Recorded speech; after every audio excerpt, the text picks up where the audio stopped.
In this video, we're going to show you how to create a new song file in Studio One. So let's go to the welcome page once you open Studio One.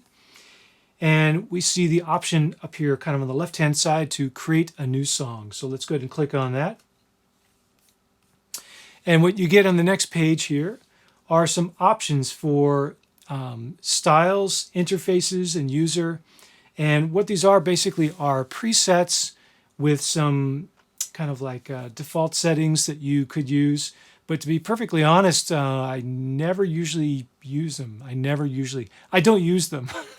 I do a custom or a blank preset every time. So I'm just going to go with the first one, which is empty song.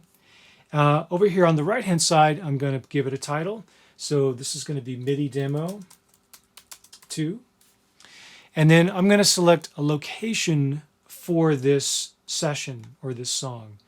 So in this case, I'm going to go ahead and just let it put it where it wants to, which is in my Documents folder on my laptop under Songs for Studio One. But if you have like an external drive, I would highly recommend that you save your sessions to an external drive so that when you get into audio and other things, it's going to be saving all of that data elsewhere and not to your system drive. It's definitely not the recommended way to go.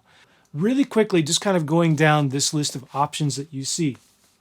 Sample rate is the sample rate for any audio recording that might take place on the session.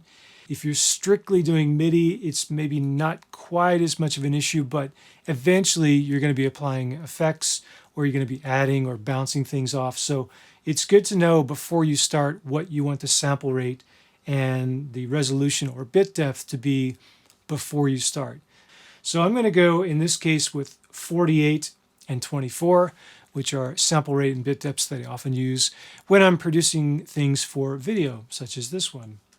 Below that we have time base, and I'm going to leave it at bars.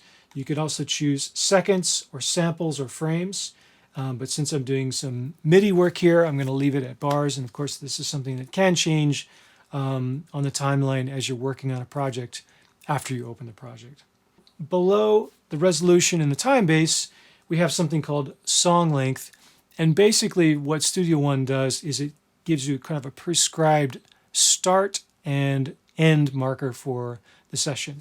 It doesn't mean that you can't record more than 5 minutes. It just means it's going to automatically drop an end marker at that 5-minute point.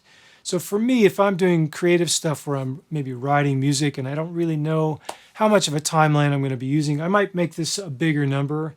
And it just kind of helps with kind of scrolling off the screen, and I don't have to worry about going past that end marker. But honestly, it's just a marker. It doesn't really mean anything.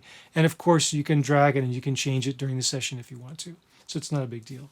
For tempo, don't really know what the tempo is going to be, but if you do, you can put that number in now. Once again, if you want to change it later, that's no problem. Same thing with time signature and key signature.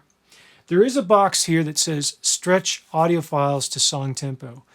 For me, I didn't want audio files being stretched or moved around at all. I want to leave them right where they are.